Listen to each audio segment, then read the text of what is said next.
Hello दोस्तों, स्वागत है आपका हमारे चैनल लैंड ऑफ वीडियोस में। तो आज हम डिस्कस करने वाले हैं working of PNP transistor. Last video में हमने एनपीएन ट्रांजिस्टर किया था, तो आज हम एक बार पीएनपी ट्रांजिस्टर करेंगे। तो अगर हमारा वीडियो अच्छा लगे तो लाइक कीजिए, शेयर कीजिए और सब्सक्राइब ज़रूर कीजिए। तो चलिए शुरू करते हैं। जैसा कि हमने अपनी पहली वीडियो में भी बताया था कि उसमें ट्रांजिस्टर काम कैसे करता है।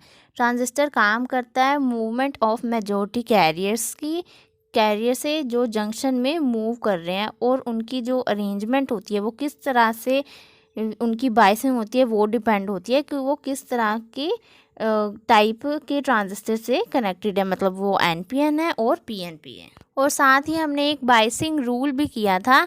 बायसिंग रूल बहुत ही इम्पोर्टेंट है क्योंकि उसके हिसाब से ही हमें अपने एनपीआर और एनपीएन के जो ट्रांजिस्टर्स हैं उनकी बैटरीज वगैरह जो हैं वो उस हिसाब से कनेक्ट करनी पड़ती हैं। तो जो बायसिंग रूल है वो क्या कहता है कि जो एमिटर बेस्ड जंक्शन है वो हमेशा फॉरवर्ड बायस से कनेक्ट होना चाहिए, और जो कलेक्टर बेस्ड जंक्शन है वो हमेशा रिवर्स बायस से कनेक्ट होना चाहिए, तभी जो हमारा ट्रांजिस्टर है वो अच्छे से काम कर पाएगा एज ए एम्पलीफायर। तो चलिए अब हम इसकी एक बार कंस्ट्रक्शन समझ लेते हैं कि इसमें किस तरह से हमारे जो पीएनपी हैं जंक्शन हैं और उनकी बैटरीज जो हैं वो किस तरह से कनेक्टेड हैं। तो चलिए कंस्ट्रक्शन के बारे में हम जानते हैं। जैसा कि आप डायग्राम में देख सकते हैं कि हमारे पास पीएनपी ट्रांजिस्टर हैं। इसमें हमारे पास एक पीएन जंक्शन है और एक एनपी जंक्शन है। पी में जैसे हम सबको पता है कि पी में होल्स होते हैं और एन में इलेक्ट्रॉन्स होते हैं। अब जैसा कि हमने बायसिंग रूल पढ़ा था कि एमिटर बेस्ड जंक्शन हमेशा फॉरवर्ड बायस होना चाहिए, मतलब जो हमारा पी और एन है वो पी हमारा एमिटर की है और जो एन है वो बेस है, और उन दोनों में हमें फॉरवर्ड बायस ही करवानी है। तो हमें पी जो पॉजिटिव है उसके नीचे हमें पॉजिटिव वाला ही लगाना पड़ेगा बैटरी का टर्मिनल, तभी जाके पॉजिटिव होंगे, और जो पॉजिटिव चार्जेस होते हैं वो रिपेल इधर करते हैं तो वो हमारा हो जाएगा फॉरवर्ड बायस। तो इस हिसाब से हमें यहाँ फॉरवर्ड बायस हो जाएगी। और जो दूसरा है राइट हैंड साइड वाला पी है, और जो नीचे बैटरी के टर्मिनल से हमने उसको कनेक्ट किया है किससे, नेगेटिव से, तो वो डिफरेंट चार्जेस हो जाएंगे और वो different charges repel each other करते हैं, तो इनमें हो जाएगी हमारी रिवर्स बायस। तो इसी हिसाब से हमने सारे जो हैं कनेक्ट किए हैं। तो चलिए अब हम करते हैं इसकी वर्किंग के बारे में कि पीएनपी ट्रांजिस्टर काम कैसे करता है। तो चलिए शुरू करते हैं वर्किंग। अगर हम देखें कि पीएन जंक्शन जो है हमारा, ए पी में हमारे पास होल्स हैं और एन में हमारे पास इलेक्ट्रॉन्स हैं। तो जब हमारा ईबी जंक्शन में फॉरवर्ड बायस अप्लाई होगी, फॉरवर्ड बायस जब होगी तो जो हमारा पोटेंशियल बैरियर है उन दोनों के बीच में वो हमारा रिड्यूस होगा, कम हो जाएगा, और जितने भी large number of majority carriers हैं, large number of majority carriers किस में है, पी में है, जो वो होल्स हैं वो डिफ्यूज़ होंगे ई टू बी, मतलब वो पी में से एन की तरफ डिफ्यूज़ होंगे।